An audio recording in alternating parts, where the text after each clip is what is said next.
So now we're going to look at scheduling because we've looked into tasks and we know that we can sort of create work packets from code and put them into these tasks or threads, and then we want to run them concurrently on a system. And so how we decide, or how the system decides which tasks to run and when to perform these context switches and is in control of all of this, this is done by what's called the scheduler, which I've mentioned is a very key part of any kernel, or for instance, FreeRTOS, which is in a way just a kernel. So like scheduling is the one that's responsible for, or the scheduler is responsible for the CPU and using context switches to decide what code is run at what point in time, right?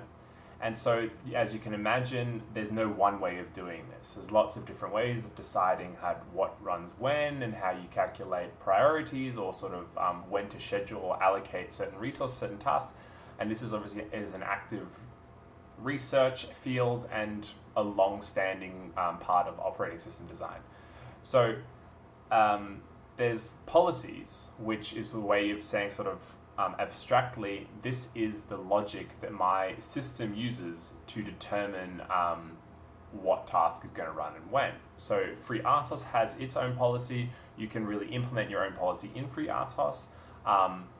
But then when you get into more complex schedulers, such as in the Linux kernel, where there are some available, like some existing ones, such as the completely fair scheduling or scheduler, there are lots and lots of different options, and the user can either configure them, add their own, and so there's a lot of like design space to explore when talking about the scheduling policy. But there are a few common ones, and we'll be looking at some basic ones because FreeRTOS' scheduler is also quite simple. And we'll get to a bit more in depth about some of the more advanced topics of scheduling later in the course. Now we're going to keep it sort of abstract and look more so at the implementation side of things, as we're looking more so at using FreeRTOS and just the practical use of the scheduler, rather than the in-depth sort of timing analysis that comes behind scheduling and scheduling policy evaluation and whatnot. So there before we quickly talk about FreeRTOS here and its priorities, I'll just mention that like for instance, one good example of a scheduling policy or a scheduler is the one that's used in the Linux kernel, and it's CFS, which stands for the Completely Fair Scheduling Algorithm, but known commonly as a Completely Fair Scheduler. And so what it tries to do is it's trying, because my computer is not a real-time system in that it doesn't say, hey, this is more important than this. Like it doesn't know that my email program, or it doesn't think that my email program is more important than my like PDF viewer. So it's not scheduling the CPU or allocating the CPU to this sort of like what's important and what's not. There's no hard deadlines or soft deadlines. It sort of just wants all of my programs, which it doesn't know anything about, to run. So it's saying, hey, yep, Alex on his laptop wants his network manager to run, and he also wants his PDF manager to run. Really, like at the moment, since I'm giving a lecture, my PDF is more important. I don't need my internet connection, but my scheduler doesn't know this. It just wants to be completely fair, hence its name, and it sort of makes sure that every process on my laptop gets a chance to run. Because if it doesn't, then you get into these problems like on such older systems when we didn't have such competent schedulers, where some programs would just start to freeze. And this might not even be a problem with the program and its code. This could be just a problem with the scheduling in the kernel, in that the program is getting what we would call starved, meaning it's not getting any CPU time, which causes the program to hang or to freeze, right? Because it's not running. It's just sitting in a block state off of the CPU. And so that's one approach to scheduling, is that you want to sort of say, okay, cool, we want to ensure that every process is given an equal amount of CPU time. But now this leads to the problem in that we don't really have much input as like a user for sort of safety critical or hard real-time systems, where we say, no, this is the important task and we want this one to run before this one, right? And so the Completely Fair Scheduler uses priorities, but these are done by calculating dynamic priorities using like the sort of the execution time or the amount of time that the task has had on the CPU. Whereas in FreeRTOS, we are doing it a more manual way, in that we the user provide priorities to our tasks, and we can sit down on a piece of paper and plan out our software and say, yep, this is my most important task, I'll give it the highest priority. Then after that one's done, I need this to run. I'll give that the second highest priority. And then you can sort of keep going down, or maybe you have two tasks that are equally as important and you can put them in the same priority. And so this is how we have this user-assigned priorities that help us determine how our system is going to execute, or how our tasks will get scheduled onto the CPU. So, quickly, I'm missing something on this screen. Yeah. So, there's a few sort of key words that we want to talk about when we talk about scheduling policies. And preemptive is probably one of the key words or concepts to understand when it comes to scheduling and priorities. And so the idea of preemption, as it's sort of, the word itself, preempting something, means to sort of like to interrupt, or to, like if I was to preempt someone talking, I would sort of just interrupt them and talk, right? And so this means very much the same thing when it comes to scheduling and task execution, in that tasks when a system is preemptive, what you're saying is that if a task with a higher priority comes along, it can stop something that's less important than itself, meaning a task of lesser priority, and it can run. So this is a way that a system says, okay, I'm structured in a way that I will allow tasks to interrupt other ones before they're finished executing. So a non-preemptive system means that a task that's running on the CPU has to finish executing and essentially manually surrender control of the CPU. Whereas a preemptive system means that the scheduler can decide if a task should be sort of interrupted and another task should run. And so in FreeRTOS, this is explicitly used for the preemption of lower priority tasks with high priority tasks. So this is how we sort of, we don't always guarantee, but we can sort of help to ensure in a way that the high priority task will get given the CPU time they need, because they won't be interrupted, or they won't be delayed by lower priority tasks, because if the high priority task says, hey, I'm ready, the scheduler will say, okay, cool, lower priority tasks are on the CPU, but we're a preemptive system, so I'll just tell it to, I'll just switch it off the CPU and give the time that's needed to this high priority task, right? And so cooperative is another name for non-preemptive, or I guess it's a sort of different way of defining it. And so the cooperative is really this, what I was saying, is that a task will run until completion, right? And so only when it's finished that we'll surrender the CPU. And now obviously there are a lot of different sort of ways that we can sort of mix these two up and have like what we call like a hybrid scheduling policy. But this sort of key concepts when we're talking about scheduling, and I'll probably use the word preemption a lot, is that we should sort of be aware of, is that there's this sort of interruption of currently executing tasks with higher priority or some other task that meets some sort of criteria that means that they should be running, right? Then we get to sort of like how we decide what tasks to run. And so like, for instance, priority based is one way, and for another way would be round robin, where we sort of like either we randomly pick the tasks that we run, or we just run them in an order. And so when it comes to FreeRTOS, it actually runs a slightly, it has sort of two steps to its scheduling policy, which we'll see in a second, and that is that it's a preemptive system, meaning it'll run the highest priorities and then the second and the third, so it runs just the highest priorities, and then within each priority it runs them in a list form, because as the tasks are created, they're pushed onto a list, and then it'll just execute through that list. And so I'll show a figure in a second which will sort of outline this. But one thing I should quickly note, or sort of show before we go into it, and I think I mentioned this in my last practical example, is that the scheduler is in FreeRTOS is called using this vtask start scheduler. And so this start scheduler actually invokes the functionality of the scheduler and gets the whole FreeRTOS kernel in a way sort of running, right?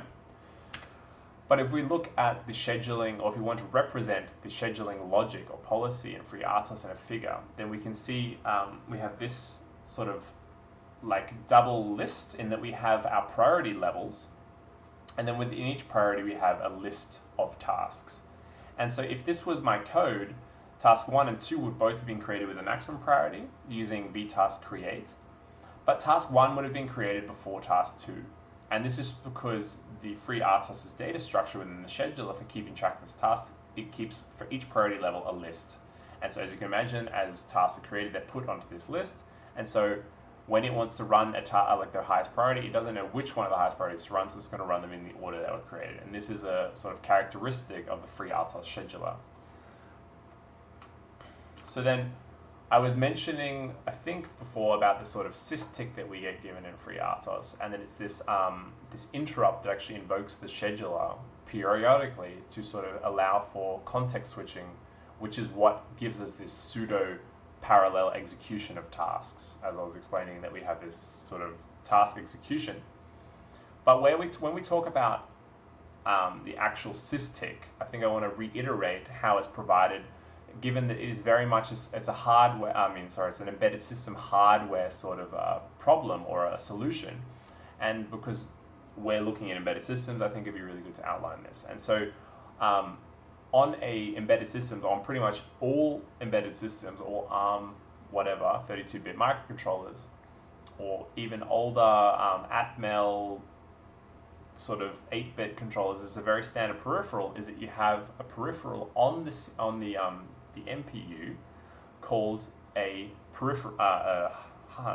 hardware timer, or a timer, right? And the timer is essentially a counter, in that the clock of the system, of the chip, is fed into this timer, and the timer counts.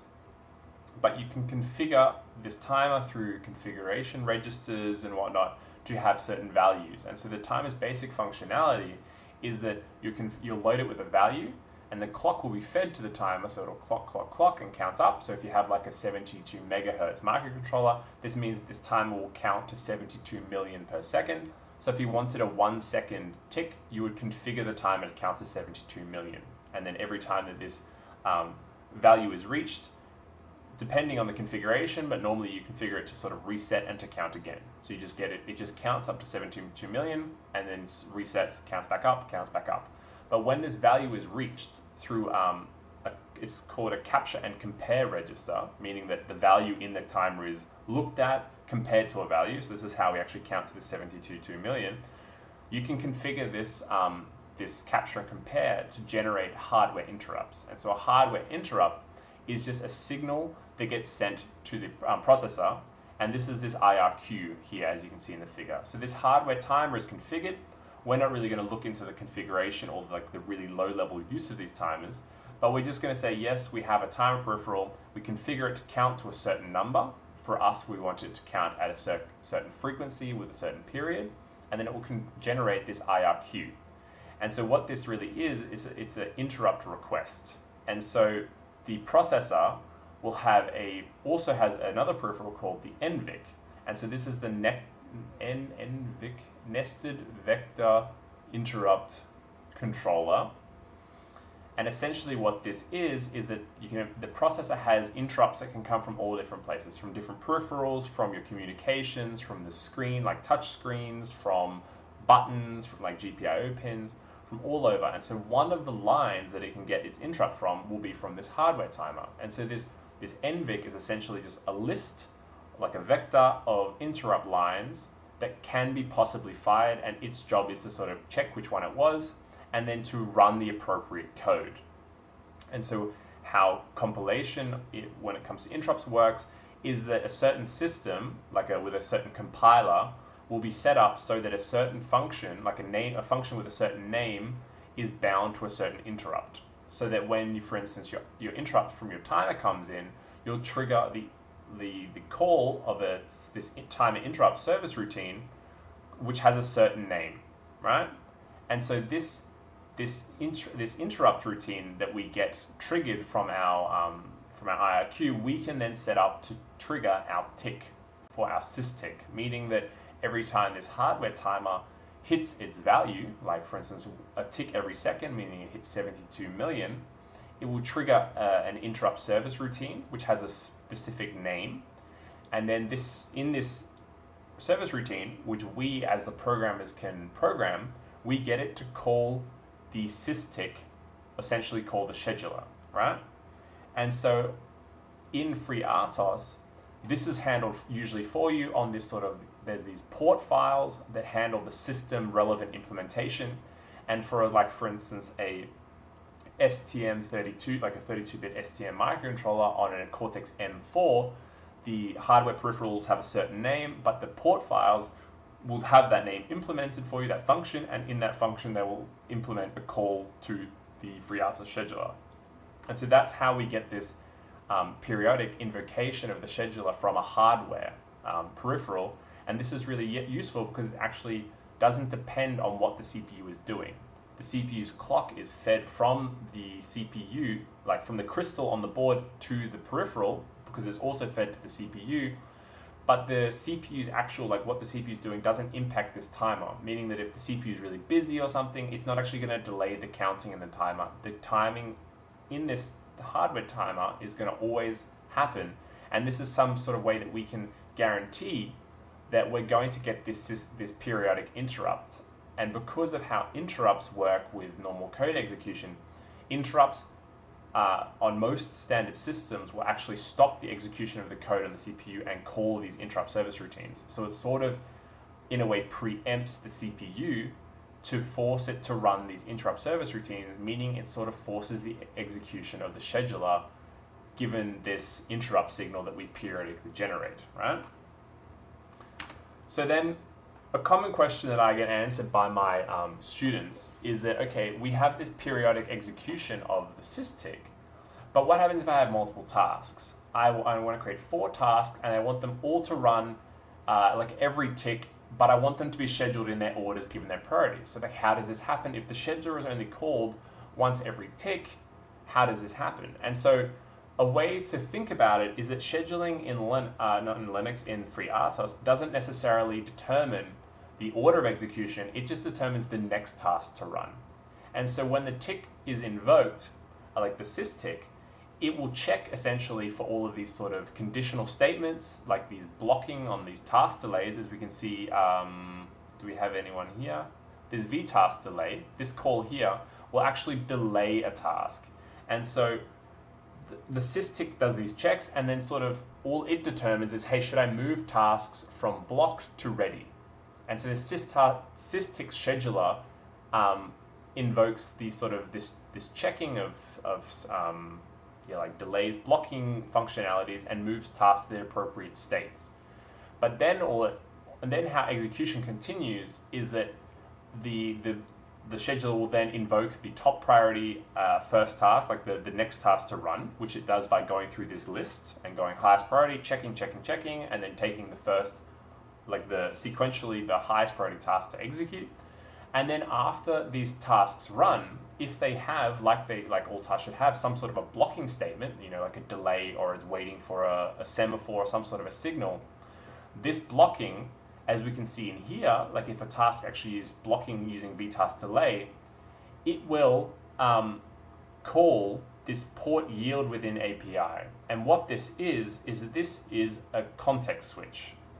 This macro, port yield within an API, will actually call a function that is then specified in the port file, meaning the board-specific implementation, to perform a context switch.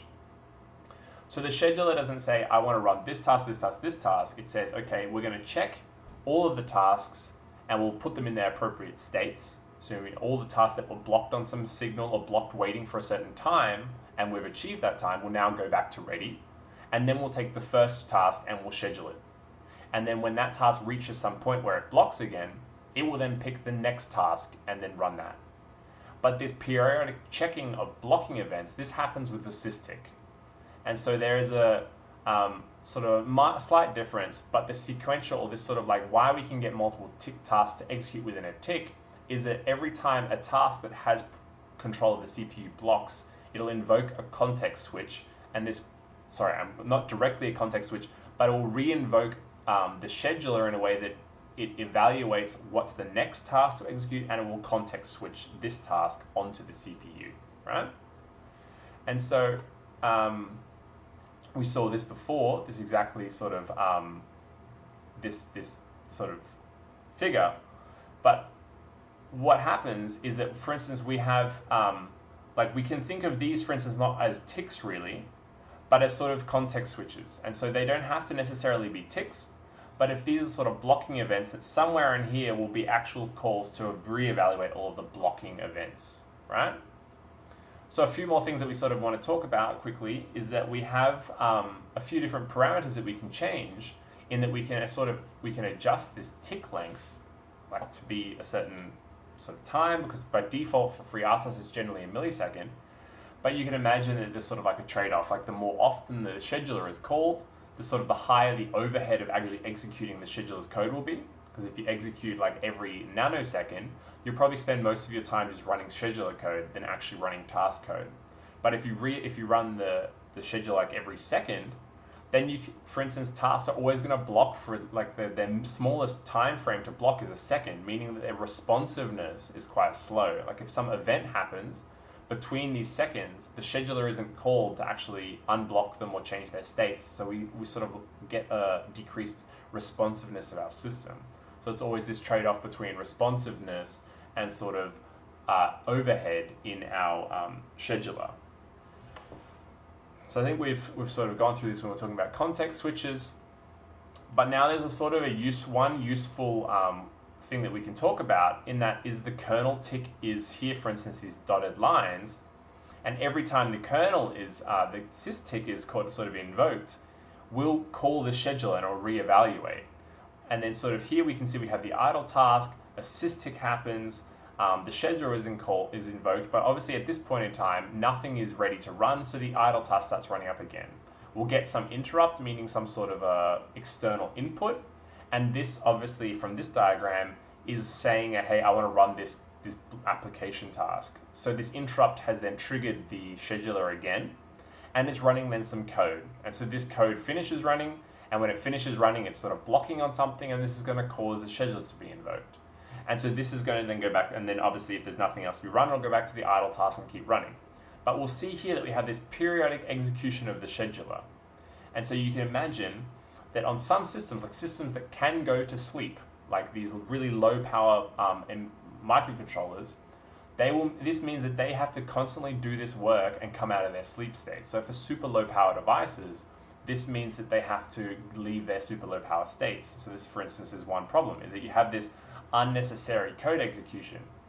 But then you can sort of structure your kernel in what we call a tickless kernel, in that the scheduler's execution is not actually done periodic using a sys-tick. We sort of remove the sys-tick. So here we can actually see it, we have these dashed lines, but it's not actually doing anything. It's not invoking the scheduler. And so in a system that's configured to be tickless, how we use the system, or how we actually use multiple tasks, is that it's up to the developer, like the engineer, to manually invoke the scheduler and to guarantee that they are, or to be responsible for making sure that the scheduler is invoked when it's necessary to decide when other tasks should be running. And so we can see here, the interrupt comes in like normal, like same as in this kernel tick diagram, and it invokes the scheduler, which then executes the application code and then calls the scheduler again.